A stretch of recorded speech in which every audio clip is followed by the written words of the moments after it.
For centuries, monarchs ruled with absolute power, claiming their authority came from God. But during the Enlightenment, bold thinkers and revolutionary events began to challenge this idea. They argued that power should serve the people, not be imposed by kings. In this video, we'll explore 6 key figures and events: Voltaire, Montesquieu, the Encyclopédie, the French Revolution, Thomas Paine, and the American Revolution, and how they helped move the world away from monarchy and the divine right of kings. François-Marie Aronnet, better known by his nom de plume, M. de Voltaire, who lived from 1694 to 1778. Voltaire was one of the most influential Enlightenment thinkers, known for his sharp critiques of absolute monarchy and the church. Through his works like Candide, the main story is that while the world may not be the best of all possible worlds, people can create lives that are best for them. And his strong advocacy for freedom of speech, religious tolerance, and reason, Voltaire openly challenged the ideas of divine right and unaccountable authority. His ideas inspired others to question traditional power structures, laying the groundwork for revolutionary change. Voltaire's challenge to monarchy and his call for rational governance opened the door for other thinkers to imagine how power could be better structured.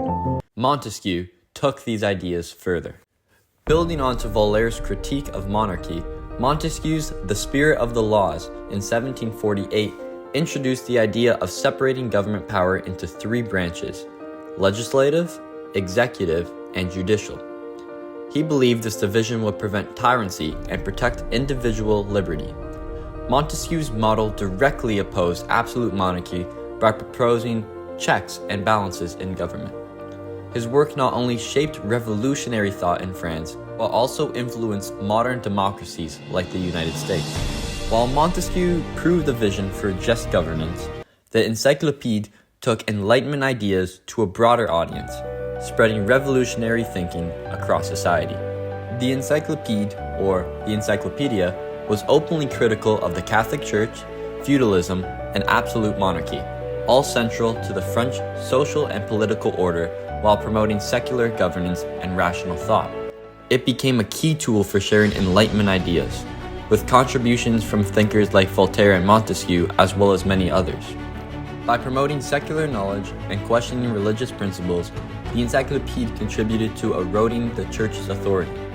It also promoted the idea that knowledge and reason should guide society, rather than the divine right of kings or the hierarchical structure of the aristocracy. By spreading these ideas, the Encyclopédie laid the intellectual groundwork for the French Revolution, where these theories of freedom and equality would be put into action. The Encyclopédie not only promoted intellectual freedom, but also directly attacked traditional authorities that had dominated French society for centuries. In the decades following the publishing of the Encyclopédie, poor harvests, drought, cattle disease, and skyrocketing bread prices had kindled unrest among peasants and the urban poor. Many expressed their desperation and resentment toward a regime that imposed heavy taxes, yet failed to provide any relief by rioting, looting, and striking. Coupled with the distaste for the French monarchy that the Encyclopédie helped create, the French citizenry revolted, leading to the French Revolution. King Louis XVI was seen as ineffective in addressing the country's problems, and his inability to manage the crisis further fueled public discontent. In May 1789, facing financial collapse, King Louis XVI called the Estates General to address the crisis. The Third Estate, which was comprised of the French commoners feeling underrepresented, broke away and declared itself the National Assembly, vowing to create a new constitution.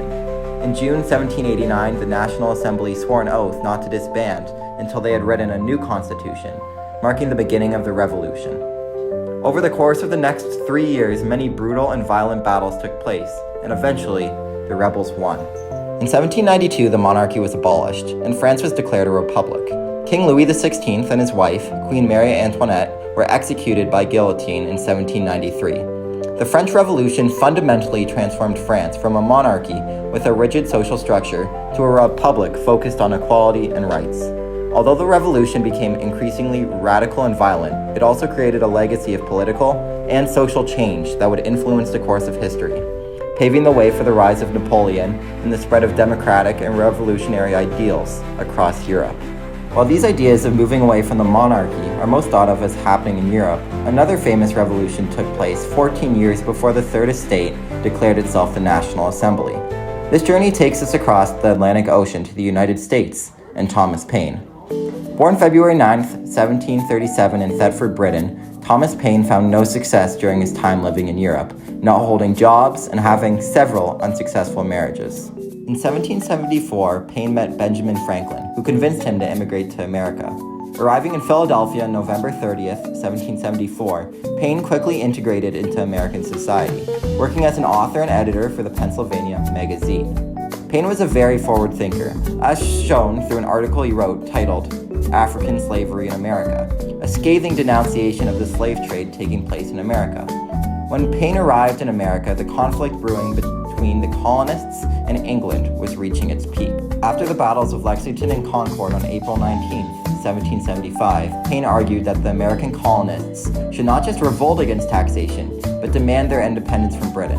Paine wrote these ideas into a publication titled Common Sense, which came hot off the press on January 10, 1776. Selling more than 500,000 copies within a few months, the 50-page pamphlet ratified the American colonists' feelings towards Britain, paving the way for the Declaration of Independence, signed on July 4, 1776. Although not a signee, Paine's ideas significantly shaped the Declaration and got the American populace riled up and primed to start a revolution. Throughout the late 18th century, tensions grew between the 13 American colonies and Britain due to issues like taxation without representation, British economic policies, and restrictions on colonial trade. The American colonists, rallying around the ideas of Thomas Paine and others like him, wanted to break away from the controlling British Empire and its ruler, King George III. After blood was drawn during the battles of Lexington and Concord in April 1775, the war officially begun. Determined to crush the rebellion, the Brits sent tens of thousands of soldiers overseas to fight the colonists. Although outnumbered and lacking proper training, the Americans fought with a ferocity that the British redcoats had never before seen. The war was a bloody battle for 2 years, with each side claiming victories in various battles. However, in 1777, the tide began to change. After a decisive American victory at the Battle of Saratoga, the French were convinced to ally with the colonies, providing crucial military and financial support. 4 years later, in 1781, the American and French troops were victorious in the Battle of Yorktown, securing a surrender from British General Cornwallis. Under the leadership of General and Commander-in-Chief of the United Colonies, George Washington, the American colonists had finally gained their independence. As an American hero, George Washington was loved across the newfound country, and when they held their first election in 1789, he was unanimously elected as the country's first president. While many monarchies are still celebrated across the world today, much of their power is ceremonial, while the real politics lies in the hands of elected politicians. While this structure seems to be the norm, the world didn't always look like this. It is thanks to individuals like Voltaire, Montesquieu, and Thomas Paine that we have democracy and are able to choose our leaders.